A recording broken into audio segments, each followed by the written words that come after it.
Welcome, Milos. This is our first episode in person of the DevJam Diaries podcast.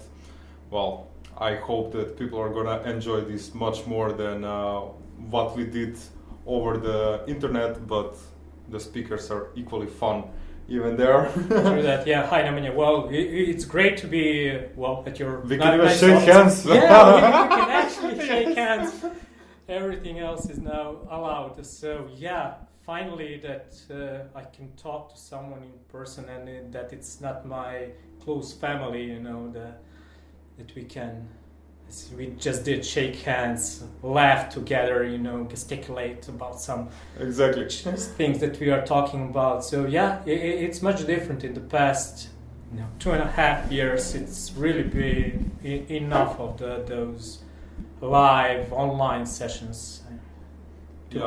I think that we all struggle with online things. I really miss from my heart like this connection with the people, sit down together, we can even drink a beer, a real exchange. Yeah, of course. At the beginning there was so much things that I was able to listen from my home, but then after, I don't know, a couple of months or let's say a year, I was exhausted.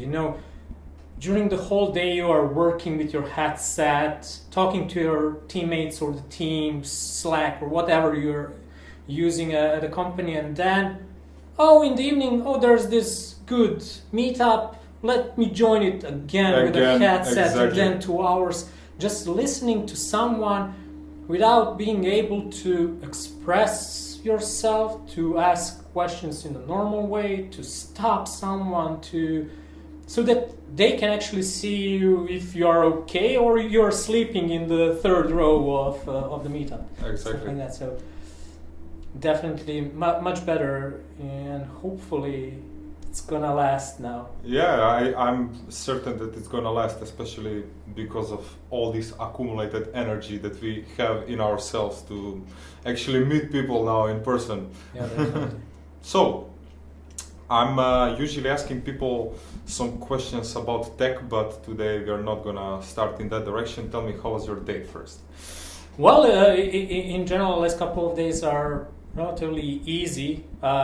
We will talk later on. I switched jobs about 3 weeks ago, so I'm still in that onboarding phase, which I generally take easy.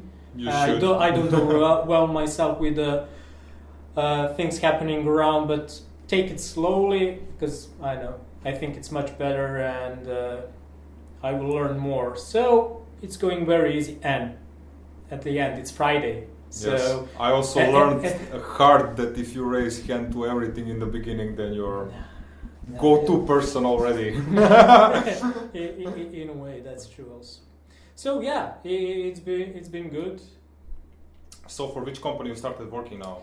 Yeah, I switched to the Dutch telco company KPN. Oh, they're one of the biggest, as I know. Yes, as far as I know too. Congratulations. Yes, thank you very much. Nice. And where are the offices that you're attending to? Or with KPN and especially the Azure team that I'm working with, we are scattered around the Netherlands.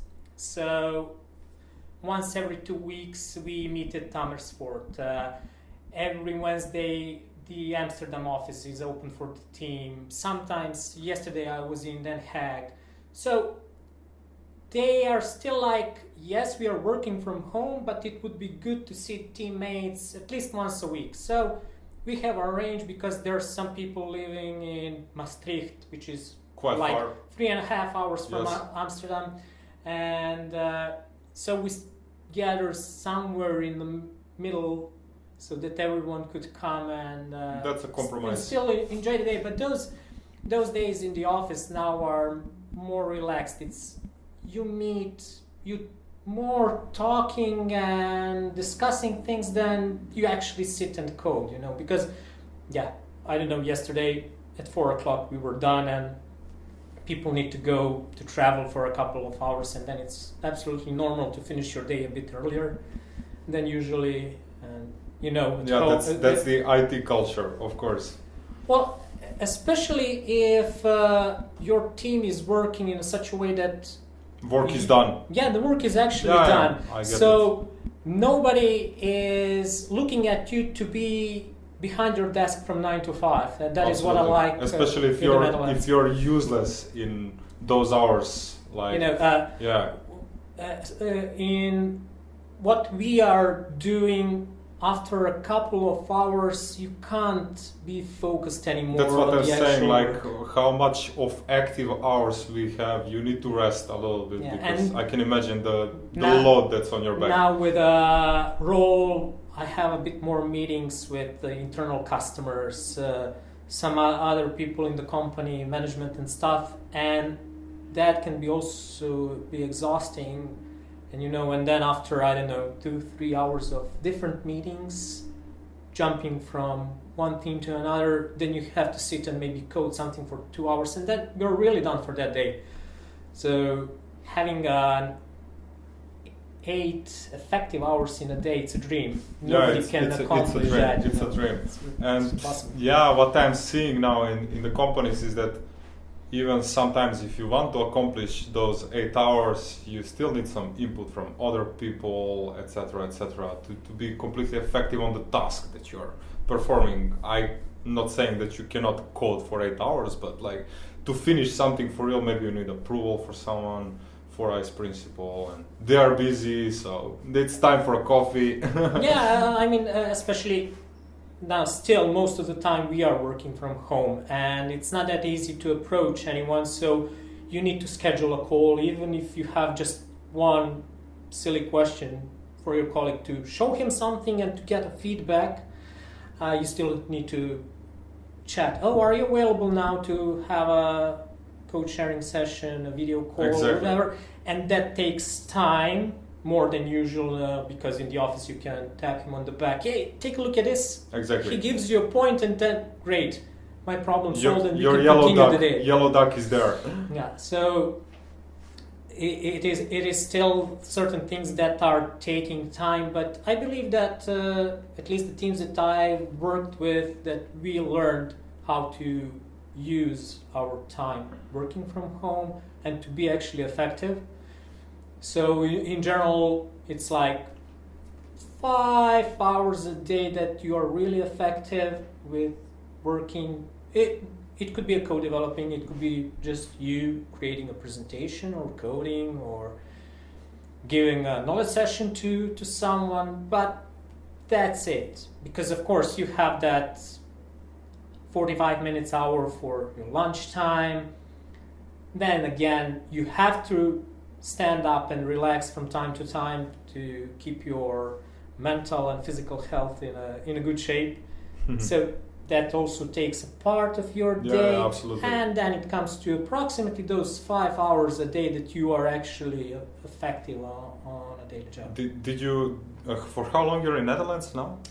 Well, this August it's going to be 3 years. 3 years. Did you adopt also the habit of bringing sandwiches to work like Dutch people? No, because, yes. Now when I go to the office, I usually, since it's still rare, I like to go out and explore if there is something in the neighborhood new that I can try out, some other food. Or maybe if that specific office has its own restaurant. Even better. Even better, but no.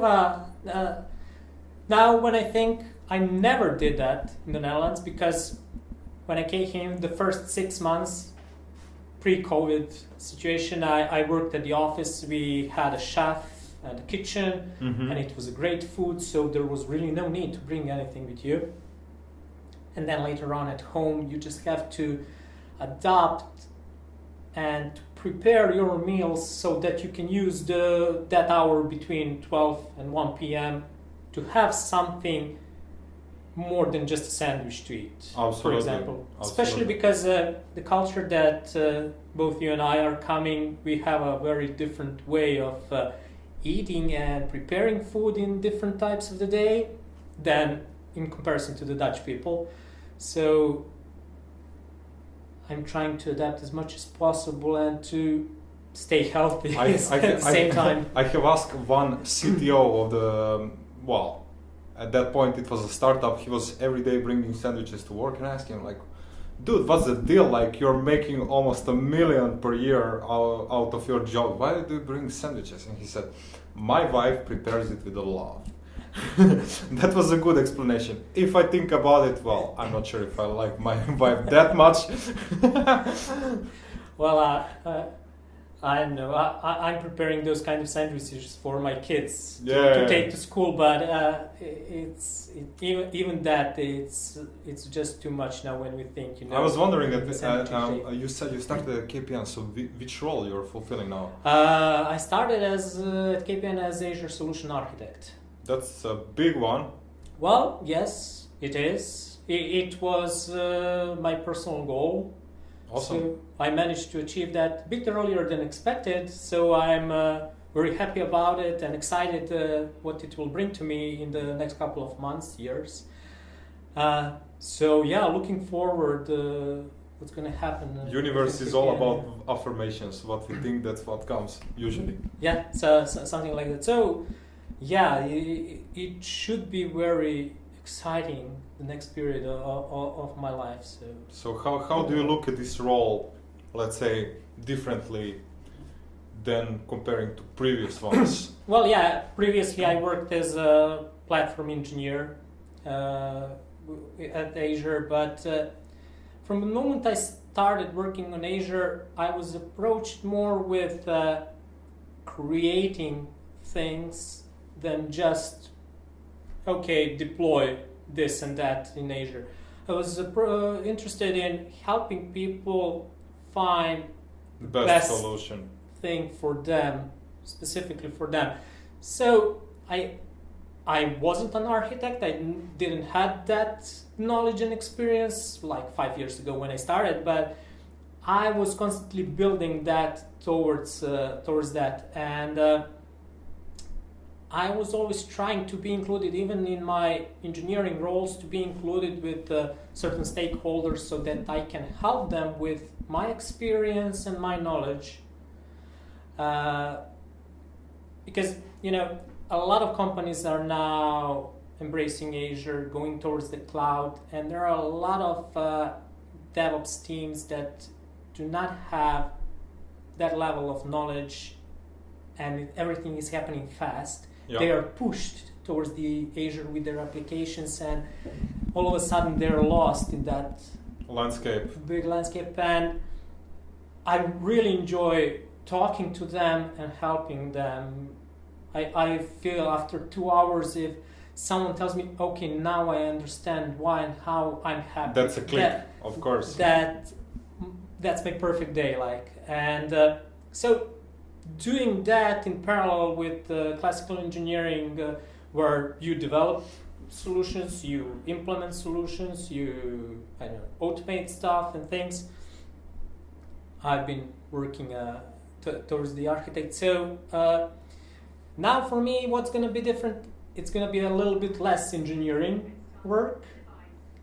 So I'm going to have more meetings with the stakeholders. It's going to be more about the actual design of the solutions, making much proof more of business concept, oriented as well. Bit of business oriented, talking to the management, trying to push certain ideas and things within the company. But I still like to keep that hands-on experience, because I'm still in a team where I work closely with our engineers. Mm-hmm. And I know today I was deploying with one colleague something through Azure DevOps. I was showing some PowerShell ideas that I had previously, trying to help them to embrace some new stuff. So still trying to be close to that part, not just behind pen and paper. From your opinion, what's the average level of engineers even in these enterprise companies? The market is crazy at the moment. There are so many job openings on that level. So many companies are coming to the Netherlands looking for new people, and yeah, you can find people that really like what they are doing and they know a lot. You can see that they understand and know a lot. And then on the other side, there are a lot of people from Windows or Linux world that are now doing a transition towards the cloud, and they are learning. Yes. For some of them, it has to be a steep learning curve because they are straight in the middle of things happening. They have to solve stuff, they have to deploy, they have to automate stuff. So it's a really, really steep learning curve now for engineers. For me, starting 5 years ago, where there was a couple of clients going towards the Azure back in Serbia, some automation, some of the lift and shift, we had enough time to learn, to adopt it. So there was not that much pressure as I think there is now on the current engineers. So, but they are learning. What I can see here that people are learning fast. Yeah. When they decide that they want to do that, they want to do something, not just about Azure and cloud and IT, but whatever, they really focus on that, and they are doing great. That's good to know. I also met a lot of people that have really, even not just the talent, but the eagerness to go forward, and that's actually what makes you the good engineer at the end. I had some of the ex-colleagues who never went through the IT schools. Some of them finished economics or something totally different, and then at some point, a couple of years ago, they decided to switch to the IT. They liked it, and now some of them are great engineers. Then I can always rely on that. I know that they can do magic in Azure. So I believe that it was always the thing that you need to love what you do. Yeah, exactly. And then it's going to be much easier for you to achieve. Absolutely. Achieve a lot. And of course that you strive to be better and to learn new things, because we are working in a market where you constantly have to learn. Even if you decide to focus on one specific field to become an SME of the specific field, that is constantly changing also. Every day you need to keep your track. You need to keep the track. So when people do recognize that and start doing that, for them, no boundaries. What's your ultimate advice on passing a difficult interview, for example? Well, now one interesting thing that was a shock for me in the Netherlands. This is my third job in the Netherlands, so counting those 3, I had a couple of more interviews where I went just to see how it can go, what I can learn about the different companies, etc. I never had a difficult interview, at least not mentally difficult interview, because people here are trying to make it easier for you to not to feel the pressure, because when people are under pressure, they tend to close, block, forget even what they did that morning and not about the technology or whatsoever. So I know interviews here, it's like more getting to know you personally first, and then slowly doing the transition toward the technical things. And then you caught yourself just talking about the stuff you know, the experiences, what you did and stuff. And then the other side is satisfied with the feedback that's getting from you. So it would be more my advice towards the people on the other side holding an interview, not to jump straight into technical stuff, attacking someone, trying to prove if they do not know something. Yes, exactly. Today, it's more important to recognize in a person that he is willing to learn, that he has that string in his head that he can learn and adopt quick. Yeah, that's what. And even if they do not know that specific subject fully at the beginning, they will be able to do that in the next couple of months if you give them opportunity. And if you do recognize that in a person, it's much better to hire someone like that than someone who thinks he knows everything and who is presenting him as knowing everything, because in our way of working you can't know everything. I mean, we could always find on the other side something that the person doesn't know. Exactly. Just like that. It's always like that in the IT. So that's not the point of an interview. What would you do, for example, if someone starts deliberately insulting you on the interview? Like, just to see how would you actually react? Because from my current and personal experience, when we start interviewing people that are gonna have a bit closer relationships to leading the team, for example, different kind of cultures, we like to push them, and like, if you give me a wrong answer and I say, wow, this is really wrong, or how would you perceive that? I know I've been working with people for a long time now. Even through my previous positions, I was also a team lead of on-premises engineers. So I have a certain experience in recognizing specific behaviors on the other side and how people are reacting on something. So friends tell me that I am a calm person, so I would never react harshly. So probably would try to see what brought to what's their that kind of intention. comment, you know, intention, yes. What are you actually trying to tell me, and what's the background of that? Maybe we had a misunderstanding with it, which especially within different cultures that we are working in. Very possible. With, it can happen easily. You can say something as a joke which might be offensive to the other side, and you were not aware of that. Absolutely. So what I learned here, that it's really important to be open to the other side and to express yourself openly, to be honest, and if you're bothered with something, if you don't like something, say it. Because if I tell you that you have offended me with the way you're talking to me, then you will stay. If you are an okay person, you give direct feedback. You will say, okay, sorry, I wasn't aware of that. That was not my intention, I hope. And then we can continue talking in a normal way, let's say that way. On the other hand, if I do recognize that you are keeping your tone and the way you're talking, I'm going to say thank you. At this moment, we can't actually speak in such a way. I do not want to do that. And I would probably say goodbye to the other side. I had one really strange situation. I went to one of the biggest Netherlands banks for the interview.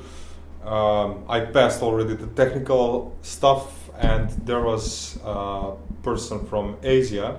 And before entering the actual room to have the interview, he asked me like, "Oh, why do you have so many tattoos, like on your neck?" And well, I know it's quite a topic still to have some art on your skin, but I thought at that point in Netherlands it's quite open-minded, which it is, but still we have some person that maybe it's not, or newcomer. And I don't know what I answered. Like I said, well, I just like art, and my mother was artist. And he told me like, so your mother did some practice on you? I was really shocked. And later on, I went inside the interview with the intention to find out if he is deliberately insulting me because he wants to see my posture, how I'm gonna react, especially because it was out of the interview. It didn't even start. But it actually turned out that this person is not deliberately checking me because he wants to see my skills. He was just rude. So there is always a distinct that people should look at, like if someone is benchmarking you to see what's your skills when you're under the pressure, or he's actually the moron who is not knowing how to talk to people. Again, after years and years working in certain communities, you are able to recognize those kind of persons, and luckily enough, I can't recall that I had such a person in my close environment within the team. Get some tattoos. Work with. Well, yeah, I have a couple of earrings, which were also back in the days very, very strange to a lot of persons. I had a long hair, which was also, you're a guy, you're having a long hair. Why don't you get a haircut and stuff like that?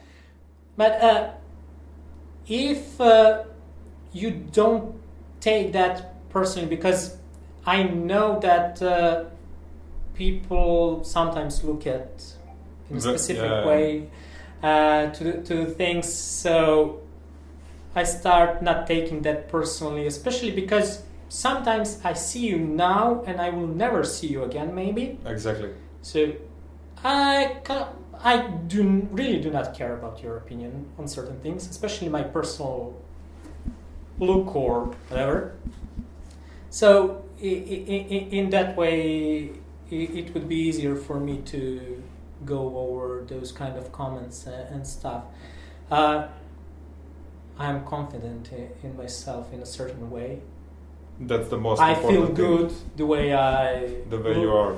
The way I am, the way I do things and stuff. So we can discuss certain things if it's unusual for you. Like, I don't know, maybe your tattoo is unusual for me, so maybe we can start a discussion. But that would, from my side, that would be to learn more about the person, how exactly. the person stuff. Because I don't know, I personally like tattoos, but I never managed to pinpoint that specific one that I would put on myself, for example. But I personally do like them, and so we can talk about it. But yeah, I can understand, but again, coming from different cultures where people were learned on a specific way, what's good, what's bad, for some things for them are black and white. Yeah. And they, now in a certain age, they just can't accept that it The can be switch. actually different. Exactly. And that's okay. So you mentioned that your new job is about the architecture. Would you recommend some certifications like for the architect level that will bring you to that point? Well, in general, when it comes to Azure, I went from scratch going through AZ 104, which is for Azure Administrator, and then later on in the meantime, I got something for the security, something for the networking. And then, of course, you have that architect ones, which were previously 303 and 4. Now it's just 305. But 104 is a prerequisite. Those are papers. Yes, it's good to round up your knowledge and your experience with them, but just having them for a piece of paper doesn't mean much. Exactly. You really need to have a hands-on experience, you have to invest a lot of your time, and you need to be in that type of work. Unfortunately, because a lot of things are happening, especially in different companies. They are adopting Azure in so many different ways, and you have to feel that. You have to try it, you have to make mistakes, and then when you are done, well, not done, but while you are in that process, then you take the certification. That's a very good advice. And not before just to have a paper. It means nothing. If you're not doing it, you're going to forget it. Because I know I did, for example, the security one, and there was a lot of questions about Sentinel in Azure, which I do not use. And to be honest, I don't recall almost any question about that topic because I didn't have a chance to use it that much. At the moment, I don't have any project coming towards me. So that part of the exam is like, didn't have that much value for me because at that point I knew it, but after 6 months of not working with it, you will forget it because we are so overwhelmed with other informations, things that you actually work and you actually learn about the topic you are involved with. So, yeah, you will have to learn it at the point to pass the certificate, gain a certificate if you want to pass the exam. But trust me, you can't know everything within the Azure. Which is understandable. Completely. It's impossible. That's why today we have ever-growing landscape. We have data architects. We could have networking architects, stuff like that. Companies are starting to recognize that it's very hard to have one architect and that he will solve all your problems. Yeah. In my current team, there is 4 of us. 4 architects. Yeah, with different level of knowledge, different SME things that we know more or less. But when we work together, we are a good team. We can help anyone else because we can work together and share the knowledge whenever it's needed. Yeah, exactly. Different profiles actually bring the value. You don't want to have the people that have the same skill set. In general, it's same even on the lower positions. Same with the engineering positions. You know, someone is better in working with PowerShell. Someone is perfect with YAML in Azure DevOps. Some other stuff. And when you combine and make a team, we are making a great product at the end of the day. Makes sense. Makes Now, complete sense.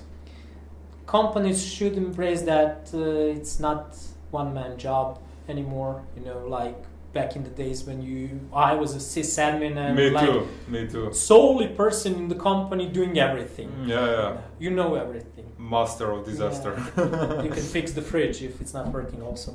So that's not the case today anymore. Yes, it's good to have a broad knowledge still, to have basic knowledge about most of the things, but you can become SME in most certainly 1-2 topics maybe, but everything above that is for really special persons. And that's a good advice to people also that are, let's say, traveling on their journey, because I remember myself trying to catch everything. And then you get overwhelmed. Yeah. And at the end, I figured out that I need to concentrate.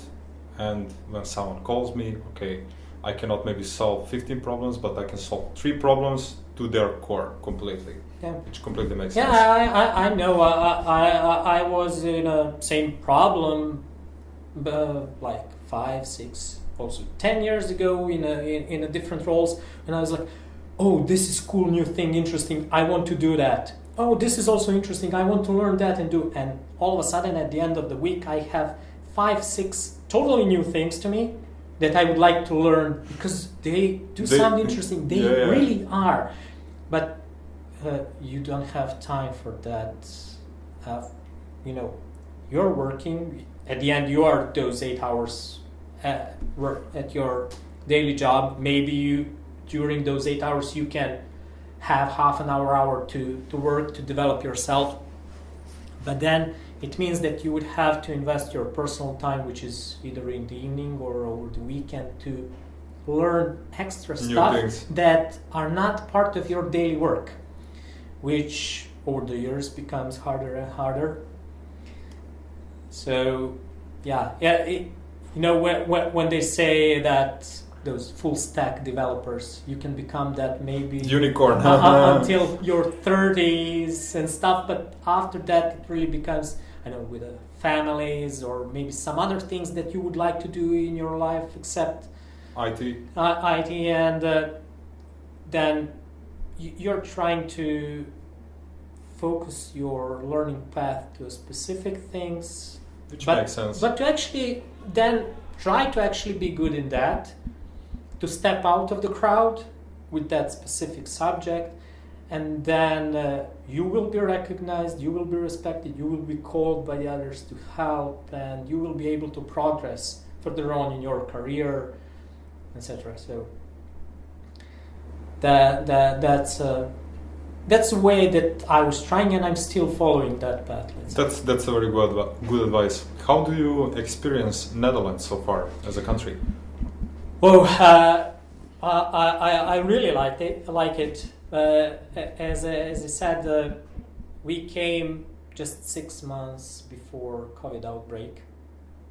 So we just started exploring and seeing new things, and then all of a sudden we were locked down, not being able to go anywhere, travel anywhere and stuff. So let's say that the last, again, 6 months, it's easier, and now we are again bit traveling around, exploring, and we really like what we are seeing, what we are visiting. We are, as a family, I'm here with my wife and 3 kids now. We are very active. So you just got another kid recently, yeah, right? well, Congrats. It's now already 14 months. Boy. 14? Yeah, 14. Okay, I didn't see you full year. I didn't see you for a long time. Yeah, time flies in a way. So it is nice. We are trying to be out as much as possible with the Dutch weather. So, but even then, if I don't know, if it's a not nice and sunny weekend that we can go in some parks and do picnics and stuff, then you can visit some museums, because here, for what we saw and learned, a lot of things are adopted for the kids from age 4 and above, let's say. So even in the most boring museums, from the kids' perspective, they would create, I don't know, treasure hunt for them. So we would spend 2 hours in Rijksmuseum, the kids are doing treasure hunt, and we actually have a moment to see something interesting. That's a very good concept. So we are doing that. We are finding new museums and stuff, not just in Amsterdam anymore, where we live, but also in other cities. Sit on the train, do a whole day trip to some other city, visit a museum, then if it's a nice day, be in some park over there, eat something new, and then back. So yeah, here it's important to use especially this part of the year with a nicer weather, because when it comes winter, summer here is amazing. Then you get a night at 5 o'clock in the winter, and it could be not so nice to be outside. It's like a certain period of year. I can relate with you. Especially because I'm coming from Belgrade, Serbia, where we have 300 sunny days across the year, maybe even more. So it was very, very different back there. But I didn't mind it. I'm totally fine in general with most of the things from that perspective in the Netherlands. We like it. The kids are now pretty good. 2 of them already learned the language, so it's easier for them to, How is your Dutch? Not so good. Not as Azure, right? Yeah, well, I hate that excuse that I didn't have time to learn it, but I really focused my spare time on learning things for work. Which is understandable. Changing now the 3rd company didn't help that much with that spare time, because with each change you need to invest certain time to be on board and to learn about certain environment and stuff. But now, after almost 3 years, I can say that I am happy with the result, because I gained to a certain position before than I actually expected that I will be. So my current position, I was thinking about myself maybe in a year and a half there. But the opportunity came, I tried, it was great, and here I am now. So hopefully, after now I get myself on board in the new environment, I will be able to to start actually learning more. Then I pick up some phrases and words from my kids. Because, it's not that much for myself. Yes, I would like to speak to colleagues from time to time in a casual way, but it's more because of the children and kids. I'm outside with them, and then some boys and girls, they start asking me stuff, and I'm like, okay, I need a translator. Come on, son, help me, please. And I do believe that when you do live somewhere, you should try to embrace the culture in a certain way, and the language is part of that. To integrate. So yes. At least basics, because the Dutch, they are open, but they will look at you differently if you do speak Dutch at some point. Of course, as everyone else, I guess. I mean, I believe that it's like that all over the world, but yeah, we are working in a hardest city when it comes to the language in Amsterdam, because everyone speaks English. Yes, I get it. They speak it so very well. They don't force you to learn Dutch. From actually. 7 to 87, you know everyone, and so even when I try to ask for something in Dutch, if they do recognize that I do not know to speak, that I am not a native or whatsoever, they would switch to English, and then like, okay, there goes my thank you. Let's do it in English. But yeah, I know. I go to a coffee shop, I ask for a cappuccino in Dutch, and that's it. That's fine. If they start asking some additional questions, then I am like, okay, that would be enough for me at the moment. Next time. My limit. But yeah, it's on my to-do list. Take it easy. There is so much on our back. Well, I wanted to thank you for being a guest in our podcast. It was very beneficial for me also to have first session in person with someone real and not over the camera. So I'm thanking you, and let's go get some beer. It was my pleasure, and hopefully see each other very soon again. Yes, very likewise. Thank you. I will.